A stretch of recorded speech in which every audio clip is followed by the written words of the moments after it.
नमस्ते दोस्तों। आज हम एक ऐसे केस पर बात करने वाले हैं जो जितना रहस्यमयी है उतना ही खौफनाक भी। हम बात कर रहे हैं भारत के सबसे मशहूर पैरानॉर्मल इन्वेस्टिगेटर और इंडियन पैरानॉर्मल सोसाइटी के फाउंडर गौरव तिवारी की।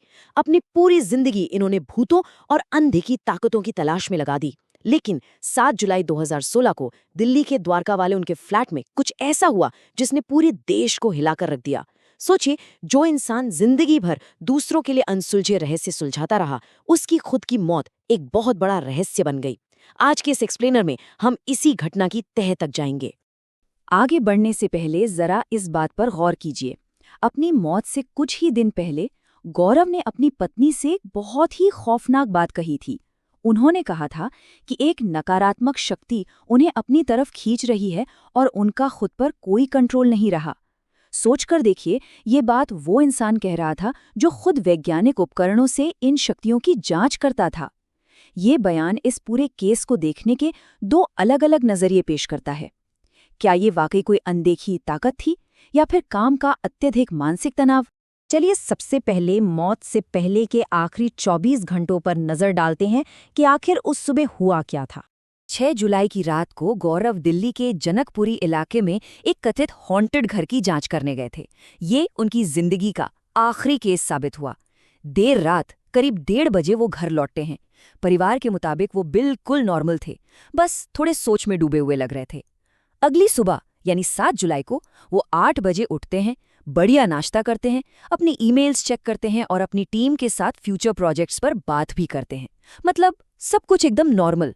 और फिर सुबह 11 बजे वो नहाने के लिए बाथरूम जाते हैं। ये टाइमलाइन इसलिए बहुत इंपॉर्टेंट है क्योंकि ये दिखाती है कि उस सुबह ऐसा कोई भी हिंट नहीं मिला था कि आगे क्या भयानक होने वाला है। अब बात करते हैं उस असल घटना की जो उस बंद बाथरूम के दरवाजे के पीछे घटी। नहाने जाने की कुछ ही देर बाद अचानक बाथरूम के अंदर से किसी भारी चीज के जोर से गिरने की और एक चीखने की आवाज आती है। बाहर खड़ी उनकी पत्नी और पिता बुरी तरह घबरा जाते हैं और उन्हें आवाज लगाते हैं, लेकिन अंदर से सन्नाटा, कोई जवाब नहीं आता। पैनिक में आकर उनके पिता दरवाजा तोड़ देते हैं और अंदर का नजारा सच में दिल दहला देने वाला था। 32 साल के गौरव फर्श पर बेहोश पड़े थे। उन्हें तुरंत नजदीकी अस्पताल ले जाया गया, लेकिन बदकिस्मती से डॉक्टरों ने उन्हें मृत घोषित कर दिया। अब इस पूरे मामले को पुलिस और विज्ञान की नज़र से देखते हैं। दिल्ली पुलिस और फोरेंसिक जांच के नतीजे एकदम सीधे थे। पोस्टमार्टम रिपोर्ट के मुताबिक मौत का कारण एस्फिक्सिया यानी दम घुटना था। उनके गले पर किसी फंदे जैसा एक गहरा काला निशान मिला था। और तो और तलाशी के दौरान पुलिस को बाथरूम से एक दुपट्टा भी बरामद हुआ। इन सारे सबूतों को देखकर पुलिस ने ये साफ कर दिया कि गौरव ने किसी डिप्रेशन या अज्ञात मानसिक तनाव के चलते उसी दुपट्टे से फांसी लगाकर आत्महत्या की थी। आधिकारिक तौर पर ये वो ठोस जमीनी हकीकत है जो दर्ज की गई। लेकिन कहानी यहीं खत्म नहीं होती। अब आते हैं उस पहलू पर जिसने इस केस को इतना रहस्यमयी बना दिया, पैरानॉर्मल थ्योरीज और कुछ अजीब विसंगतियां।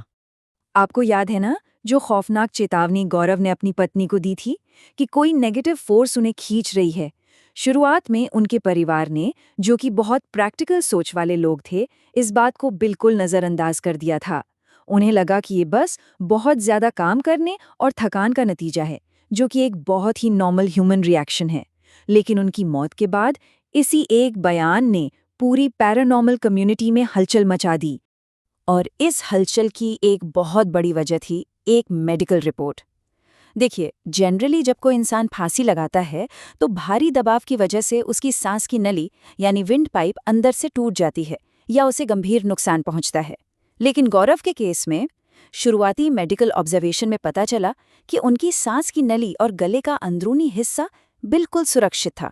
उसे वैसा कोई नुकसान नहीं हुआ था जैसी आत्महत्या के केस में उम्मीद की जाती है।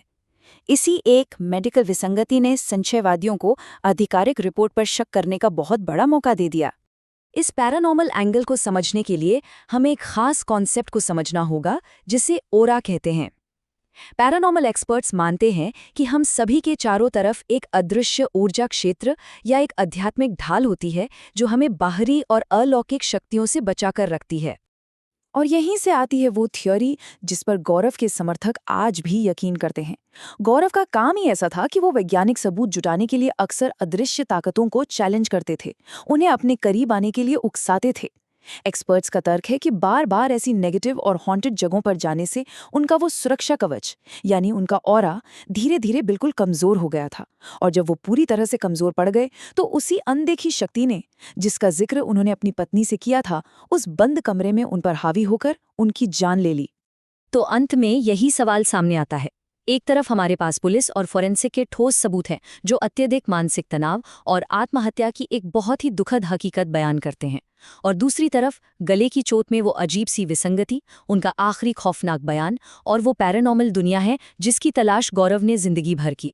क्या सच में एक इंसान का अपना दिमाग उसे इस हद तक ले जा सकता है, या फिर इस दुनिया में कुछ ऐसा भी है जिसे हमारा विज्ञान आज तक समझ नहीं पाया है? इस सवाल पर आप खुद विचार कीजिए। आज के इस विश्लेषण में बस इतना ही।